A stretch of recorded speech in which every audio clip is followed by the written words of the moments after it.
प्रदेश अध्यक्ष महेंद्र भट्ट रुड़की दौरे पर रहे। इस दौरान उन्होंने कई कार्यक्रमों में शिरकत की, साथ ही कई लोगों ने बीजेपी की सदस्यता भी ली। वहीं उन्होंने गांव चलो अभियान में कार्यकर्ताओं को 2024 लोकसभा चुनाव को लेकर बूथ स्तर को मजबूत करने की बात कही। साथ ही गाँवों में प्रवास में केंद्र और राज्य सरकार की योजनाओं को जनता के समक्ष रखेंगे। साथ ही लोकसभा चुनाव को लेकर संकल्प पत्र बनाना, इसको लेकर भी सुझाव मांगे जाएंगे और गांव के प्रत्येक व्यक्ति से जुड़ना भी हमारा लक्ष्य है। वहीं यूसीसी ड्राफ्ट प्रदेश में लागू होने जा रहा है, इसलिए सभी लोगों में उत्साह है। वहीं उत्तराखंड पहला राज्य बन जाएगा तो यूसीसी ड्राफ्ट लागू करेगा। वहीं जो लोग विरोध कर रहे हैं उनके पास कोई मुद्दा नहीं है, इसलिए वह विरोध कर रहे हैं, जिसका कोई औचित्य भी नहीं है।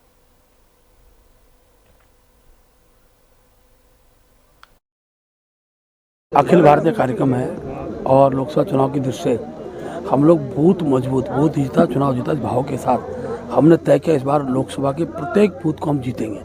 उस दृष्टि हमने अपने मुख्यमंत्री से लेकर सारे मंत्री, हमारे सारे सांसद, विधायक और उससे नीचे तक की हमारी टोली, प्रत्येक 11,000 से ऊपर हमारे पोलिंग बूथ हैं, 11,700 समथिंग पोलिंग बूथ हैं। हम प्रत्येक बूथ पर 24 घंटे के अंदर कार्यकर्ता भेजने वाले हैं। वो कार्यकर्ता जहाँ केंद्र और राज्य सरकार उपलब्धियों को जनता के सम्मुख रखेंगे, लाभार्थी हमारा संपर्क होगा, क्षेत्र की और भी समस्याओं की सत्ता में, केंद्र में, राज्य में उन समस्याओं के समाधान के लिए त्वरित क्या हम कर सकते हैं उसका चर्चा होगी। आगामी दिनों में लोकसभा चुनाव है, उसका हमारा संकल्प पत्र बनना है।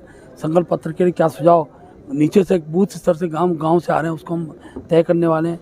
और गाँव के एक एक व्यक्ति से जुड़ना, ये ग्राम संपर्क अभियान का उद्देश्य है। इस भाव के साथ हम बढ़ रहे हैं और 80% मतदान टोटल पोलिंग का भाजपा पक्ष में हो, इस लक्ष्य के साथ 24 घंटे का प्रवास रहेगा। अखिल भारतीय कार्यक्रम है और लोकसभा चुनाव की दृष्टि से हम लोग बूथ मजबूत, बूथ जीता चुनाव जीता इस भाव के साथ हमने तय किया इस बार लोकसभा के प्रत्येक बूथ को हम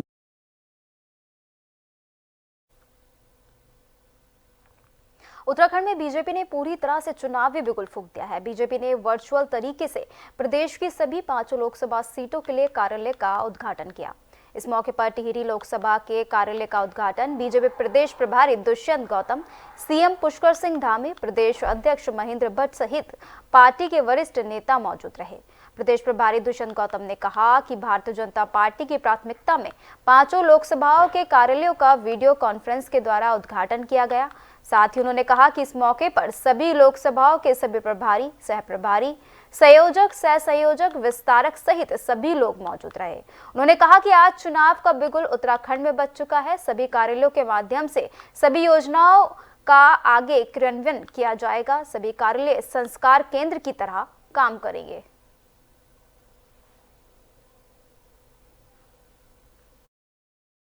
वीडियो कॉन्फ्रेंस द्वारा उद्घाटन किया गया है, जिसमें हमारे मुख्यमंत्री पुष्कर धामी जी, प्रदेश के अध्यक्ष श्री महेंद्र भट्ट जी और सभी स्थानों पर जो हमने प्रभारी बनाए हैं, संयोजक बनाए हैं, सह संयोजक और विस्तारक और वहाँ के विधायक और वगैरह सारे उपस्थित थे। आज हम चुनाव का बिगुल अपने उत्तराखंड में बज चुका है। इन कार्यालयों के माध्यम से सारी योजनाओं का आगे प्रचलन होगा। यहाँ पर हर सुविधा आने वाले को मिले और हमारा यहाँ पर संस्कार केंद्र, जिसको बोल सकते हैं हम, संस्कार केंद्र की तरह काम करेगा। यहाँ पे एक बोर्ड लगा रहेगा, देने की योजनाओं की जानकारी वहाँ से मिलेगी, वोटर लिस्ट होगी, वोटों की जानकारी मिलेगी और अनेकों हेड होते हैं चुनाव की संचालन समिति में, सारे के सारे यहीं से चलेंगे।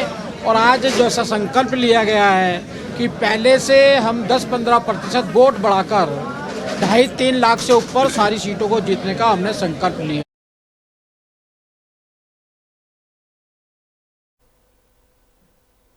विधायक ममता राकेश ने छापुर शेर अफगानपुर में सड़क का उद्घाटन किया।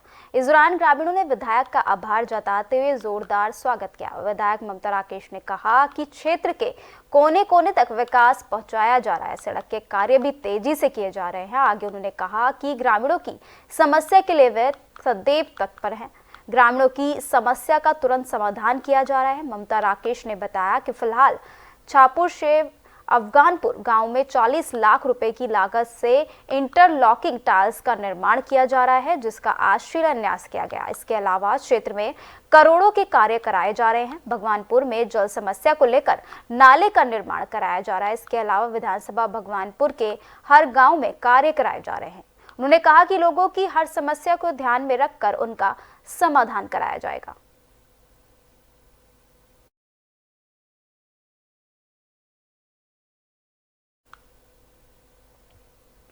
अल्मोड़ा जिलाधिकारी विनीत तोमर ने जनपद में बने अमृत सरोवर की समीक्षा बैठक की।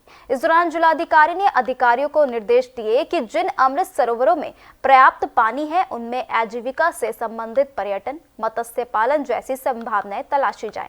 साथ ही संबंधित विभागों के साथ समन्वय करके उनमें आजीविका से संबंधित गतिविधियों को शुरू किया जाए। उन्होंने यह भी निर्देश दिया कि जनपद के अंतर्गत जितने भी अमृत सरोवर बने हैं उनमें यह सर्वे किया जाए कि अमृत सरोवरों के आसपास कितने जल स्रोतों में पानी का डिस्चार्ज बढ़ गया है तथा कितने जल स्रोत संबंधित अमृत सरोवर से पुनर्जीवित हुए। आगे उन्होंने कहा कि अमृत सरोवर योजना भारत सरकार की एक महत्वाकांक्षी और जनउपयोगी योजना है। इस योजना में विभाग विशेष रुचि लेकर कार्य करे और लोगों की आजीविका बढ़ाने के लिए आवश्यक कार्यवाही करे। जनपद भर में 103 अमृत सरोवरों का निर्माण किया गया है, जिनमें से अमृत सरोवर ग्राम्य विकास विभाग, 14 वन विभाग तथा 12 ग्राम्य के द्वारा निर्मित किए गए हैं।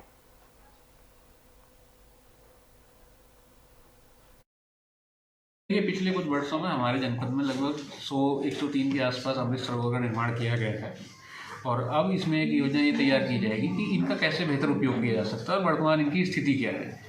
अगर कहीं मरम्मत की आवश्यकता है, कहीं सूचना पटों की आवश्यकता है तो उस पर कार्रवाई की जाएगी और एक सर्वे कराया जाएगा जिसमें ये देखा जाएगा कि वर्तमान में कितनी इनकी कैपेसिटी है और इनका बेहतर उपयोग मत्स्य पालन, पर्यटन या बाकी किस दृष्टि से किया जा सकता है। ये पिछले कुछ वर्षों में हमारे जनपद में लगभग 103 के आसपास अमृत सरोवर का निर्माण किया गया है और अब इसमें एक योजना ये तैयार की जाएगी कि इनका कैसे बेहतर उपयोग किया जा सकता है और वर्तमान इनकी स्थिति क्या है।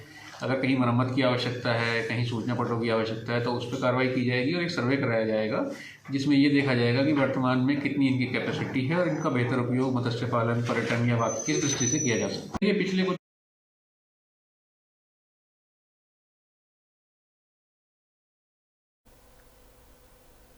उत्तराखंड में वरिष्ठ IAS अधिकारी राधा रतूड़ी को प्रदेश में पहली महिला मुख्य सचिव बनाया गया है। आपको बता दें कि इसको लेकर बीजेपी के प्रदेश महामंत्री आदित्य कोठारी ने कहा कि केंद्र और राज्य सरकार ने हमेशा महिलाओं को वंदन किया है। केंद्र सरकार ने संसद और विधानसभा में महिलाओं के लिए 1/3 आरक्षण का प्रावधान किया है।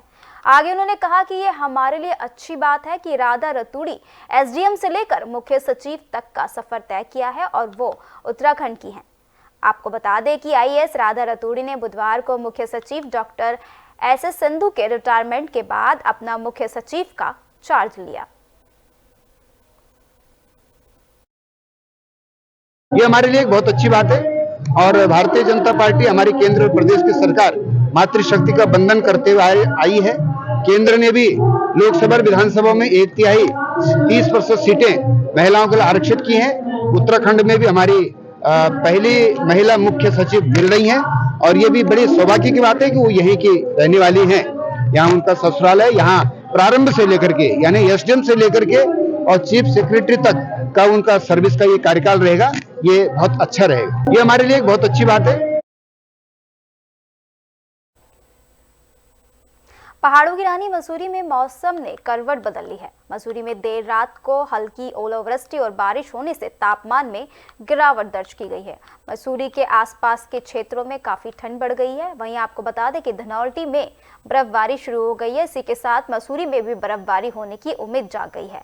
मसूरी और आसपास के क्षेत्र में हुई ओलावृष्टि और बारिश होने से तापमान में भारी गिरावट दर्ज की गई। वहीं मसूरी में पर्यटकों की आमद बढ़ने की उम्मीद है। माना जा रहा है कि जिस तरीके से तापमान में लगातार गिरावट दर्ज की गई है, मसूरी और धनौल्टी में बर्फबारी